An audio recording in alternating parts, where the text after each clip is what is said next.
Welcome back everyone. iOS 15.1 just officially came out today, so let's take a look at it on the iPhone 6s. Now this update came out to a pretty big size. It definitely wasn't a small size at all. If I go and scroll back over here, you can see it was actually about 1.2 gigabytes coming from the previous version of iOS.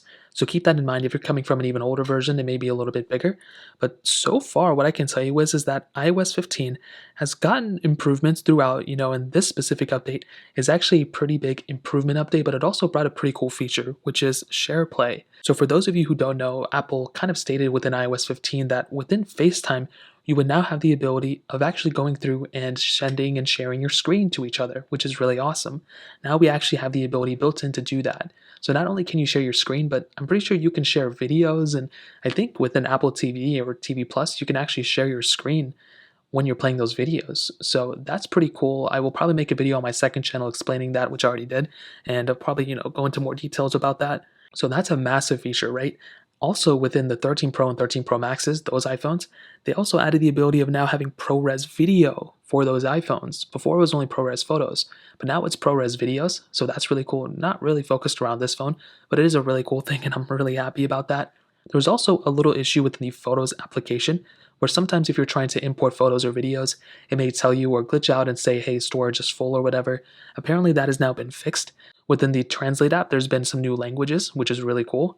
There was also another little glitch with Wi-Fi networks, where apparently if you try to connect to a Wi-Fi network, there may have been a lot of issues with iOS 15.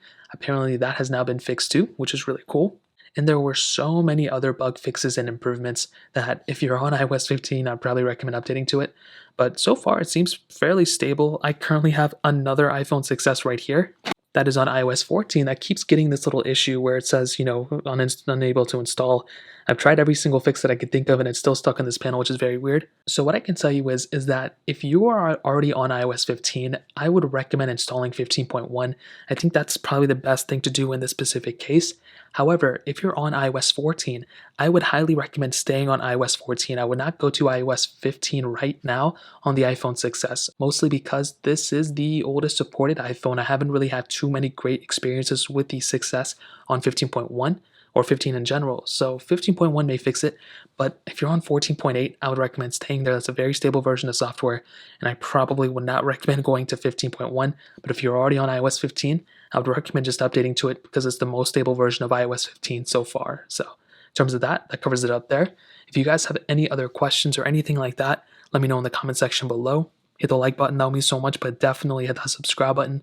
More importantly than everything else, I love every single one of you guys. Hopefully I'll catch you guys in the next video. Peace out till then.